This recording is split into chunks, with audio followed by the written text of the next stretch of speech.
Hey, how's it going? I'm going to be talking about the RC-20 Retro Color plugin and specifically how I use it in a live looping context. It's a really great plugin for color, saturation, effects. I mean, it does a ton of things. I use it in the studio, I use it for drum samples, and I use it a ton in this context, which is live loops. If I'm creating a looping section before or after a song, I'll take stems from the song and I'll chop them up and I'll make little loops, and then I'll use the RC-20 to color them, EQ them differently, filter them out, spread the stereo width, and make them feel a little more natural and a little more human. A lot of times with loops it can feel really robotic, or you can hear the loop restarting over and over again, and so I use the RC-20 in particular to avoid those things and just make it feel like a more musical thing that's going along with the band. Alright, so let's get started. So first let's listen through. I got this song called Peace, and at the end of the song I'm going to create just some ambient looping stuff to just have a little something surrounding what the band is playing live. So I'm going to play that, what the final thing sounds like first, and then we'll kind of jump into what I'm doing to create that.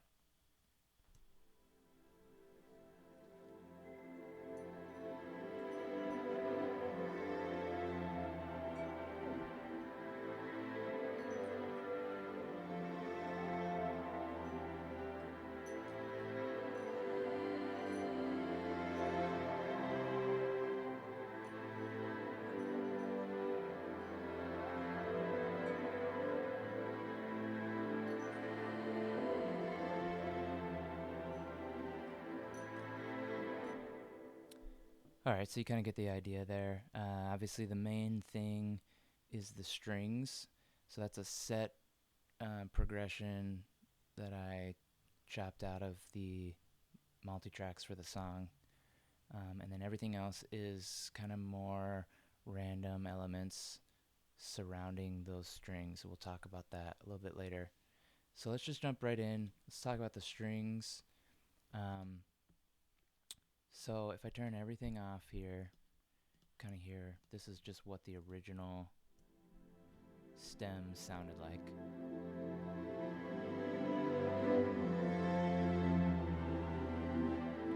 So first thing I did was just chop out a bunch of the low end. I'm usually taking a lot of low content out of elements for looping sections, so it's just not eating up so much of the mix. And then the next thing I went in and added was this RC-20. So I'm going to turn that on. So you can hear a pretty significant difference. So let's talk about what I'm doing. So the cool thing about RC-20 is it has this magnitude knob. It's basically like a dry wet for the entire plugin. So this is as if it's turned off, and then you can kind of drag it in. It's really cool. You can even automate that if you want to have like cool intros or transitions or something. Let's talk real quick about each of the modules in here. So first one is noise. It's pretty self-explanatory. It lets you put in vinyl or tape or cassette or 8-bit noise. That just kind of makes it feel old and worn out. I don't use that a ton, but occasionally I'll throw that in. It's pretty cool, especially if you're going for something that just sounds like an old vinyl record. The next one is Wobble. I'm going to come back to that. Distort, this is usually the first thing that I'm throwing on. I'm usually putting this on every time I open RC-20. This basically kind of just lets me add some color to the sound. There's a couple different options for what kind of distortion you're doing. Usually I'm using the tube pair. Sometimes I'll go through the other ones. There's a mix knob, and then you can have it focus on a certain spectrum in the EQ.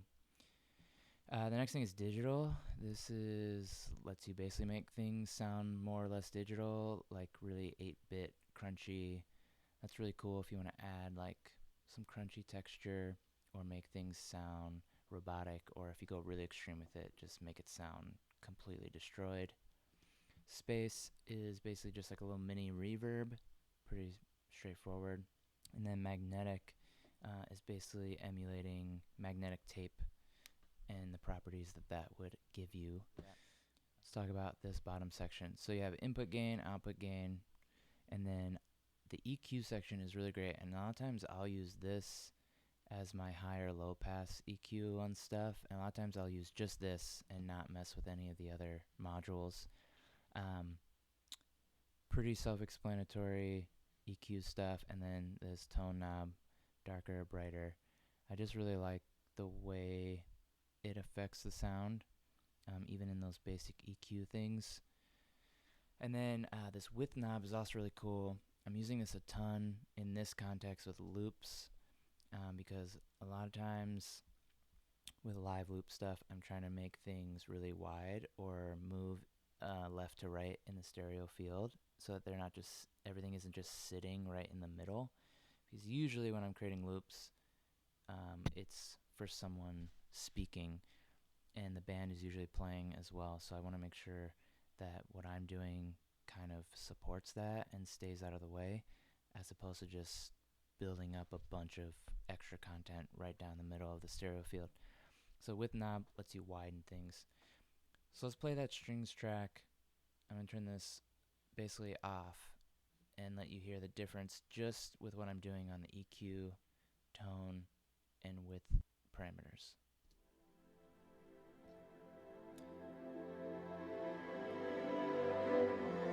Okay, so I'm going to bring all that stuff in.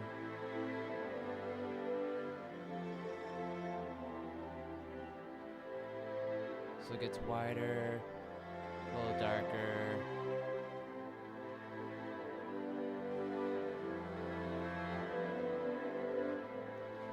Alright, and then the first thing I did was add this distortion module. Just adding some color, rolling off more of the high end. And then magnetic, this one's pretty subtle, but it just adds a little bit of random saturation.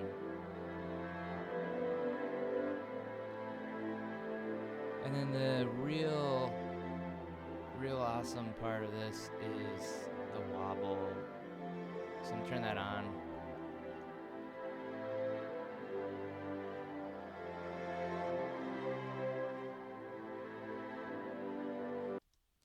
So what that wobble module does is it kind of acts like tape. You can have wow and flutter and mix either way. Usually I'm going all the way left to the wow side, and you can do the rate different. I'm usually running it all the way down because I'm trying to do subtle effects with this in the context of the looping at least. And then you can do stereo or mono. And so if I'm running it in stereo, you have these two lines representing both sides, and then the mono just has one. And so what's cool is you can get some really cool detuning effects, and you can also get a little bit of time shifting. So if I roll this up really extreme,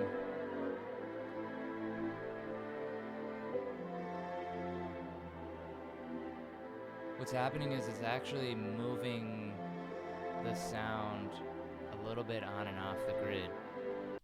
So this is really cool with perk tracks that are super locked in. If you want to make them feel a little more human,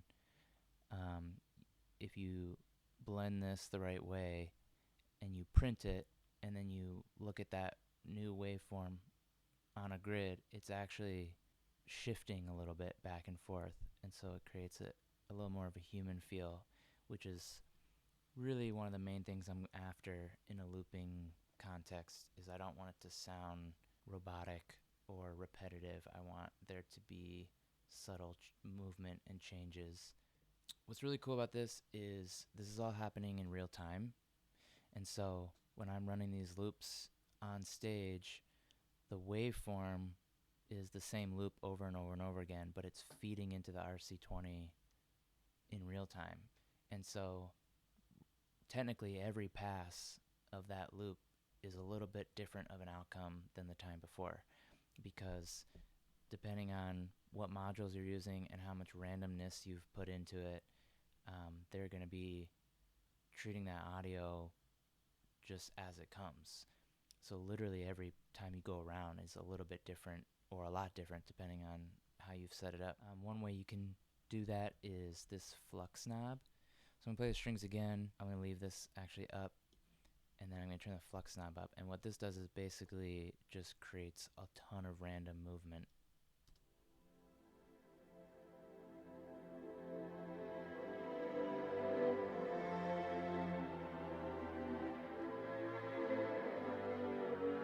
So right away you can hear and see some really gnarly changes happening. So then obviously you can just mix that to taste.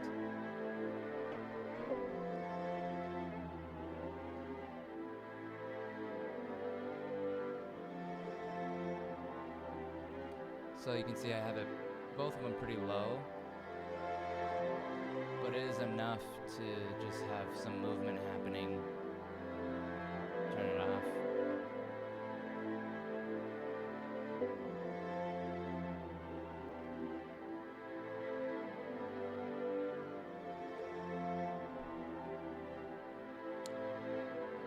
Alright, and then from there, I was pretty happy with that. I used another EQ to just pull out some 500 hertz. Just cleaning up a little bit. And then if you can't tell, you can kind of hear the loop restarting. This is another video for another time about how to work in Ableton to not get that.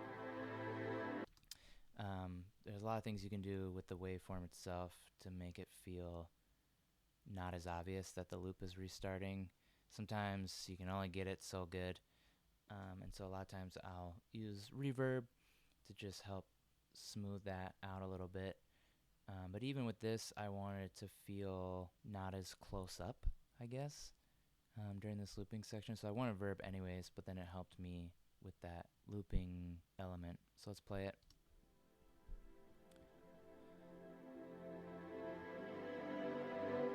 So if I turn the verb on,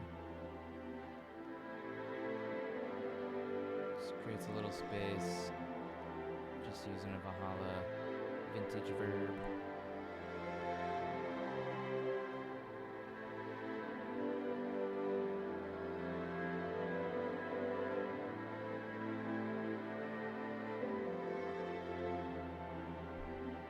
So it just softens that loop a little bit more.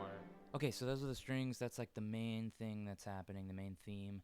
And then everything else is kind of little elements that go around that. So the next thing I have is this texture track. Basically, it's like these little wind chimey sounds.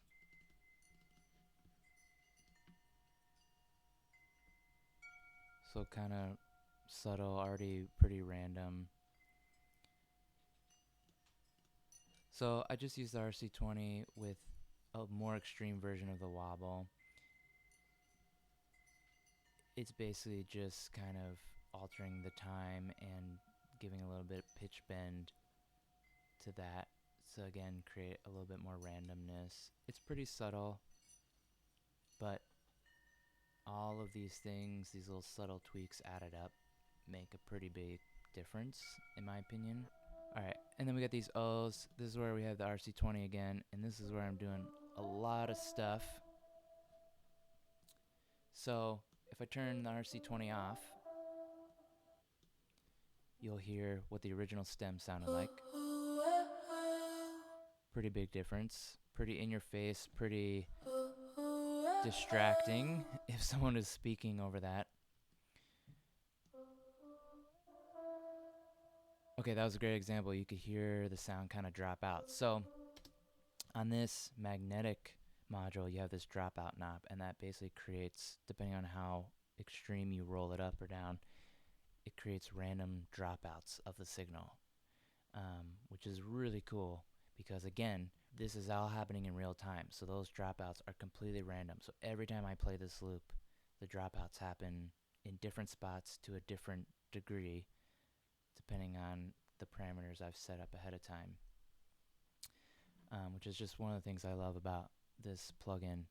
So I got the magnetic, the flux is like pretty high up, so it's already pretty random, and then we're adding dropouts now. I'm using a little bit of the verb, so just creating a little bit of space, and I love the visual element. You can see the verb decaying, so if I make the decay really short, the circles go away way faster. I just love that I can visualize what's happening. And here I'm using the digital to just add, that's really extreme, but like a little bit of crunchiness. If I turn that off,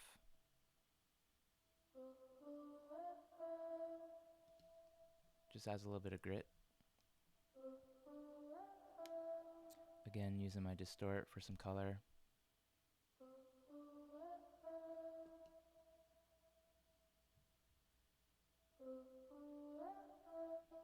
Creates a little bit more of a filtered sound. And then the wobble is turned all the way up. You can see it's going really extreme. If I turn that off,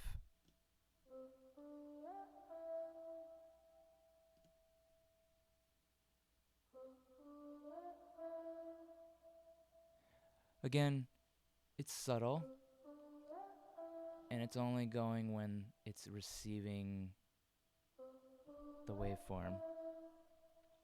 But all of that, and then obviously down here you can see huge cuts on the EQ, tone knobs all the way left, which is dark, and then width knob is all the way up, which is as wide as it'll go. And so again, if I turn all this off, so that's on, all the way off,